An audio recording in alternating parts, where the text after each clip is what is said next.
Décidément, le réseau CFTA de la Gironde n'a pas fini de nous étonner, car c'est un spectacle insolite que nous allons observer aujourd'hui. Nous sommes en gare de Facture au mois d'août 1969. C'est une période de pointe. Nous voyons arriver en provenance de Bordeaux un véritable train express, tracté par une BB300. Le tableau 4391 réseau divers de l'indicateur Schex nous apprend que ce train va continuer sur Arès, sur la voie unique du petit chemin de fer secondaire CFTA Gironde. Le dimanche, il remplace un autorail, car la capacité du petit autorail serait insuffisante pour transporter tous les voyageurs. La diesel américaine, arrivée avec les surplus des USA, vient se mettre en tête de la grande rame express. Et c'est le départ. Le train s'en va. En tête, 2 voitures Brua, un fourgon Midi, 4 voitures DEV, une voiture métallisée PO et un fourgon SM30. À travers la forêt de pins de la Gironde, la diesel roule à pleine vitesse. Entendez par là 45 ou 50 km/h maximum, car la voie est posée quasiment sur du sable. Les voitures DEV lourdes dansent, et pas qu'un peu. On note à l'intérieur que les compartiments sont bien occupés. Les Bordelais appellent ça les trams plaisir. C'est le plaisir d'aller à la plage le dimanche à Arès.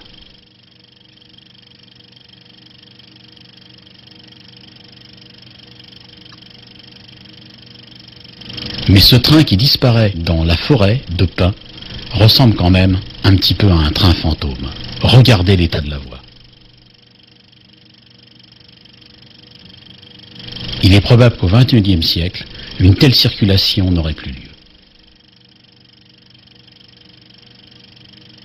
Arès, fin d'après-midi. On reforme le train. À droite, un spectacle tout aussi étonnant. Un autorail de Dion-Bouton NT tracte une remorque d'autorail de la SNCF. Les CFTA de la Gironde, c'est ça. Des visions dignes du rêve.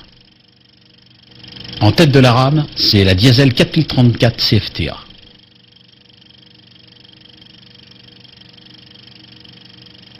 Au revoir Arès, départ 20h40 pour Bordeaux, où le train arrivera à 22h23. Maintenant, c'est un tout autre spectacle que nous allons vous offrir. Un spectacle typique des chemins de fer secondaires, un spectacle qu'on n'imagine même plus aujourd'hui.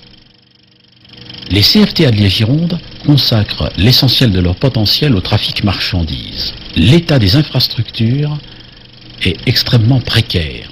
Regardez donc ce pont, regardez donc le ballast. Le pont, il ressemble au Treatle des USA. Vous savez, ces ponts qu'on voit à travers le Colorado. La plateforme de la voie laisse un jour entre les rails au-dessus du pont. C'est le grand vide. Mais déjà, on entend les moteurs diesel d'une locomotive General Electric qui arrive avec son train. Elle roule lentement.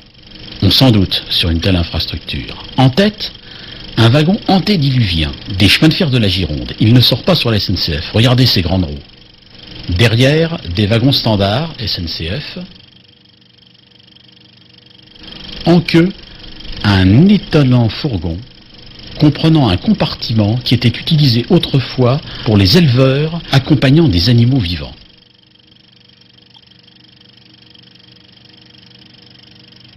L'image de ce train est vraiment exceptionnelle, déjà à l'époque où le film est tourné en 1968. Le train s'en va dans la forêt. Au revoir à CFTA Gironde. Ce réseau est à l'époque à 2 ans de sa fermeture. Il avait été ouvert en 1884. Il sera fermé en 1971.